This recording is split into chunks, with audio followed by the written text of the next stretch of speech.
2025 face lift വന്നിരിക്കുന്ന ടാറ്റ ആൾട്രോസിൽ എനിക്ക് ഇഷ്ടപ്പെട്ട കുറച്ച് കാര്യങ്ങൾ ഞാൻ കാണിച്ചത്. Flush door handle with illuminated light, request സ്വിച്ചും കൂടെ അതിൻ്റെ കൂട്ടത്തിൽ വരുന്നുണ്ട്. ഡോർ നോക്കുകയാണെന്നുണ്ടെങ്കിൽ 90 ഡിഗ്രി നമുക്ക് ഈ ഒരു ഡോർ ഓപ്പൺ ചെയ്യാൻ സാധിക്കും.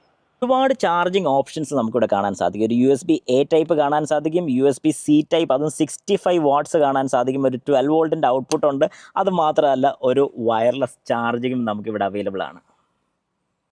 എക്സ്പ്രസ് കൂളിംഗ് എന്ന് പറഞ്ഞൊരു ഫീച്ചർ ഇവിടെ അവൈലബിൾ ആണ്. നല്ല ചൂടായിട്ടിരിക്കുന്ന സമയത്ത് ഇതിൽ ഒരു പ്രസ് ചെയ്ത് കഴിഞ്ഞാൽ എക്സ്പ്രസ് കൂളിംഗ് ഓൺ ആകും. നമ്മുടെ വാഹനത്തിൻ്റെ ഗ്ലാസ് താഴുകയും ചെയ്യും. എത്രയും പെട്ടെന്ന് ഈ വാഹനം കൂളാകുന്നതായിരിക്കും. സെഗ്മെൻറ്റ് ഫസ്റ്റ് എന്ന് തന്നെ പറയാൻ സാധിക്കുന്നത് ഇത്രയും വലിയൊരു ഗ്ലോ ബോക്സ്, അതും ഒരു തട്ടും കൂടെ നമുക്ക് അഡീഷണലായിട്ട് കിട്ടുന്നത്. ഈ ഒരു തട്ട് മാറ്റണമെങ്കിൽ മാറ്റാം, അല്ലെങ്കിൽ എടുത്ത് ഇതുപോലെ തന്നെ വെക്കാം. ഒരു ലൈറ്റും ഇവിടെ അവൈലബിൾ ആണ്. ഇവിടെ എന്തെങ്കിലും സ്റ്റോറേജ് സ്പേസ് ഉണ്ട്, ഇവിടെ ഒരു കാർഡ് വെക്കാൻ സാധിക്കും. പെന്ന് വരെ വെക്കാൻ വേണ്ടിയുള്ള സ്ഥലം ഇവിടെയുണ്ട്. 2 കപ്പും കൂടെ ഇവിടെ ഹോൾഡ് ചെയ്യാൻ സാധിക്കും.